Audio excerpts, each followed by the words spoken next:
Olson here with our course superintendent, Anthony Mills. Anthony, it looks like it's that time of year again for renovations. Do you want to talk through for the members what we've done over the last few days? Yeah, sure. So, well, it's actually starting at the beginning of February, we took soil samples which were sent away to work out deficiencies in the soil of the greens.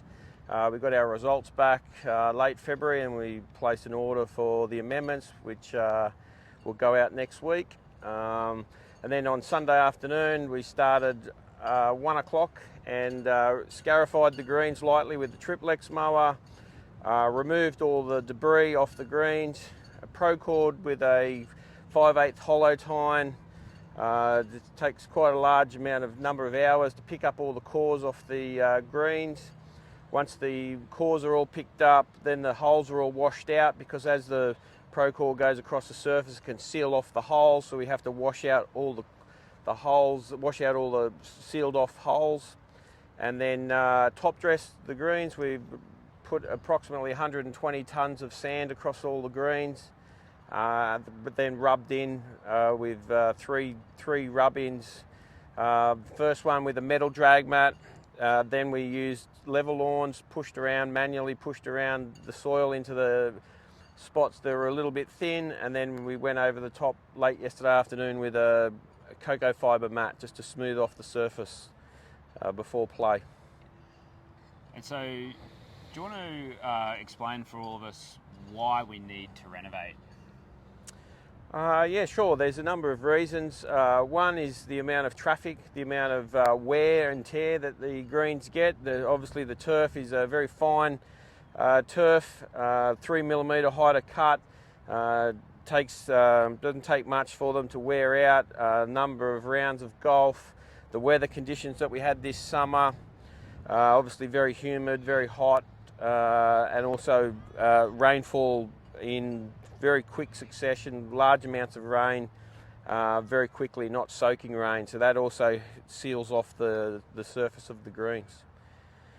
And so in your Supers blog, you mentioned that that we're doing 53,000 rounds a year at the moment, and that's kind of been our number post-COVID, which is probably 8,000 rounds a year more than before we hit COVID. Can you just talk to us about what sort of pressure each additional round places on the turf? Well, it's basically with the more golf you get, the more traffic you get. Also, the amount of recover that we need, the amount of hoses that need to go over the greens, the amount of mowing that we need to do to keep the greens at a good condition 7 days a week.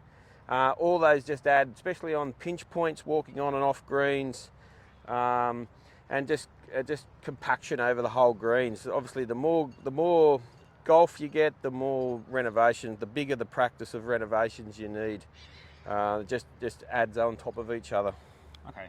And so we've had some feedback from members over the fact that we did the 4 renovations in 2023. Can you just explain to us what factors caused that into the schedule? Yeah, sure. So obviously when we renovate with our machines, like we've renovated this time with a Procore, we only go to a depth of 100mm of depth of tine.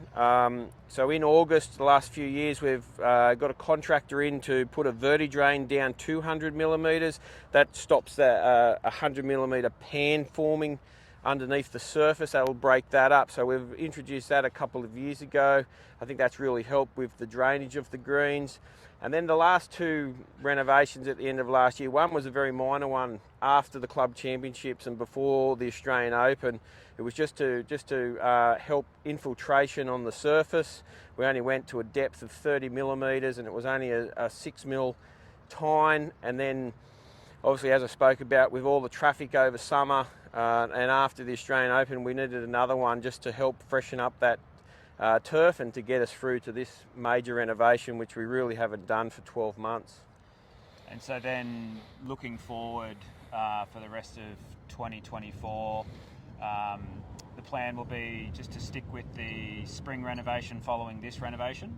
Yes, yes. So that verti drain that we did in August, we've done in August the last couple of years, we'll actually move that back a little bit, and that will form part of our spring renovation. So we'll actually lose that renovation in August. That'll be condensed into the spring renovation. And then in our spring renovation as well, can you just talk a little bit about what we'll do with the fairways?